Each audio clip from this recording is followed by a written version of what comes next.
Waalaikumsalam Selamat, warahmatullahi wabarakatuh. selamat sore dan salam sejahtera yang terhormat Dewan Juri dan peserta rekan-rekan finalis The Big Event of Pamadisi and Festival Tegal Botol Universitas Jember. Kami dari Pendidikan Luar Domisili Universitas Erlangga di Banyuwangi akan mempresentasikan karya tulis kami yang berjudul Small Fisheries Developing, program optimalisasi peran pemuda sebagai bentuk progresivitas perikanan Indonesia, yang akan disampaikan oleh saya Nurita Wayuni, Rizky Putri Ayu Novi beserta Lukita Surya Aziza.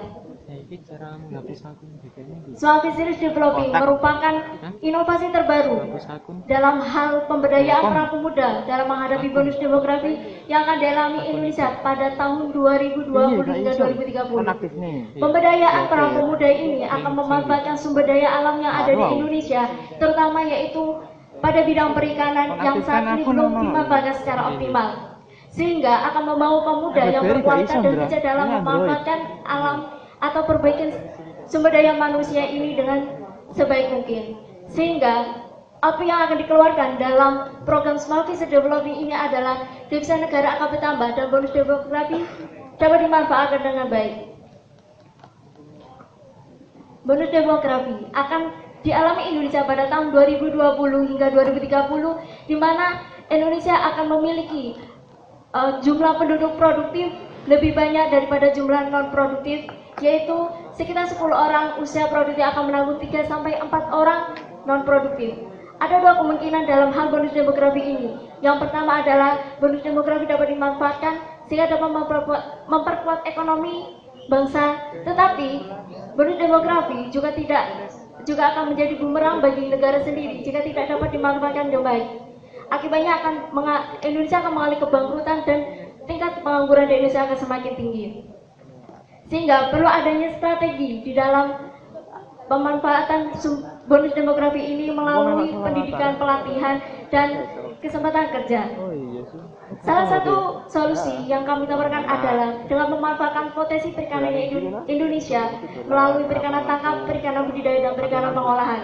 Perikanan tangkap sendiri, Indonesia memiliki potensi sekitar 6,9 juta ton per tahun, merupakan potensi lestari, akan tetapi Indonesia hanya memanfaatkan sekitar 4 juta ton per tahun dalam pemanfaatannya dan menggunakan alat-alat yang masih tergolong dengan alat-alat yang sederhana. Begitu dengan perikanan budidaya, Indonesia meskipun disebut sebagai negara pengekspor hasil budidaya keempat di dunia, akan tetapi dalam hal teknologi belum dimanfaatkan secara optimal, apalagi tentang hasil sisa dari budidaya itu sendiri belum dimanfaatkan secara baik. Kemudian perikanan pengolahan, Indonesia saat ini hanya mampu dalam hal ekspor dalam bentuk hulu dan belum dapat dimanfaatkan dengan baik dalam perikanan pengolahan. Berikut ini merupakan potensi ekonomi di sektor perikanan yang saat ini masih belum dioptimalkan dengan baik oleh pemerintah dan begitupun para pemuda yang ada di Indonesia.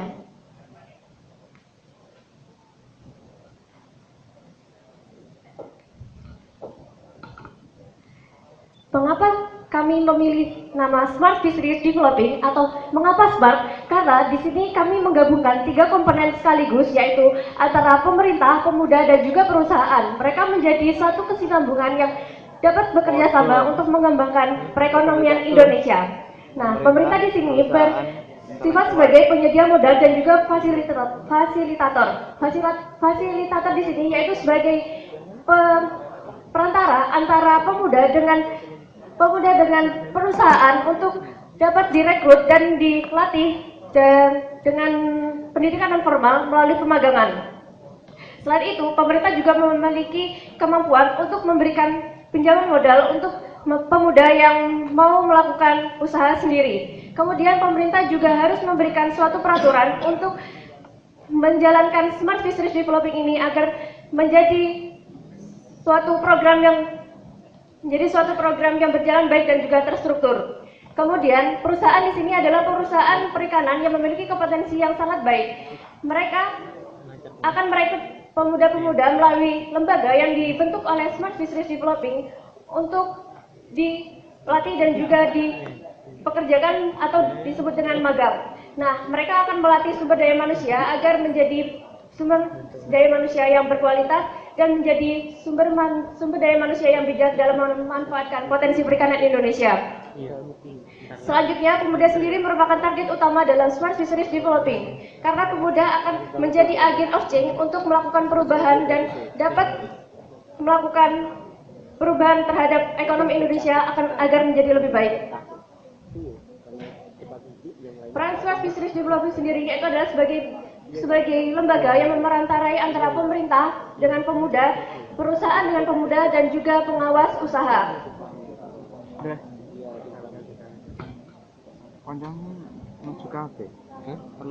Selanjutnya yaitu metode pelaksanaan Smart Fisheries Developing.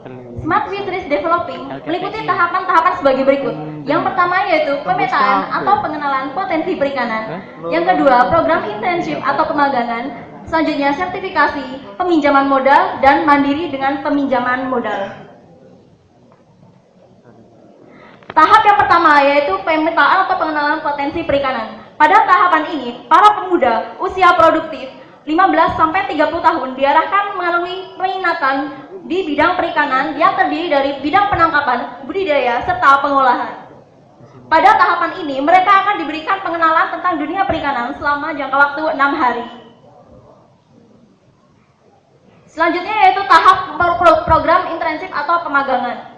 Program internship atau pemagangan sendiri akan dilaksanakan oleh para pemuda yang akan menjadi calon tenaga kerja yang telah melalui tahap peminatan, di mana mereka telah memilih bidang-bidang perikanan yang telah mereka kehendaki sebelumnya. Tahap pemagangan ini terdiri dari pemberian teori, yaitu yang berlangsung selama 12 kali pertemuan dan akan dilanjutkan dengan praktik langsung sesuai dengan bidang minat yang telah dipilih oleh para calon tenaga kerja, meliputi pelatihan penangkapan, budidaya, pengolahan yang berlangsung selama 3 bulan. Selanjutnya itu tahapan sertifikasi.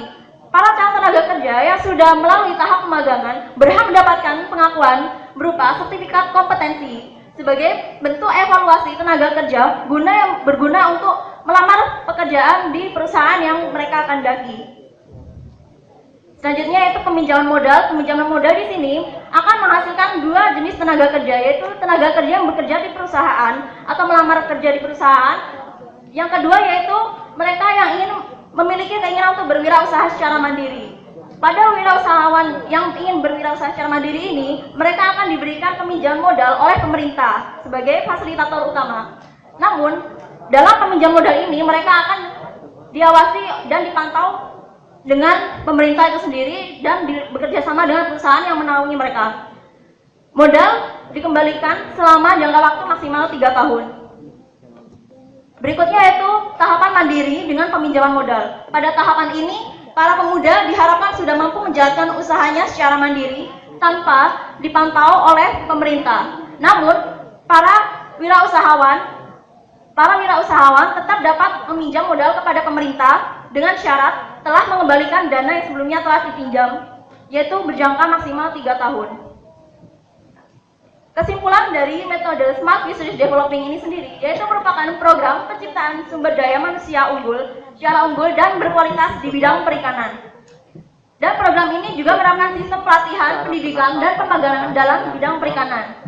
Smart Fisheries Developing juga membantu dalam melanjutkan devisa negara. Ini artinya potensi perikanan di Indonesia saat ini tidak bisa diabaikan karena sangat mumpuni untuk para tenaga kerja pemuda khususnya usia produktif bisa mengelola sumber daya alam yang ada di bidang perikanan itu sendiri. Sehingga bonus demografi merupakan suatu anugerah dan bukan menjadi suatu bencana bagi bangsa Indonesia. Sekian presentasi dari kami, terima kasih. Ya, terima kasih. Untuk selanjutnya sesi tanya jawab. Silakan kepada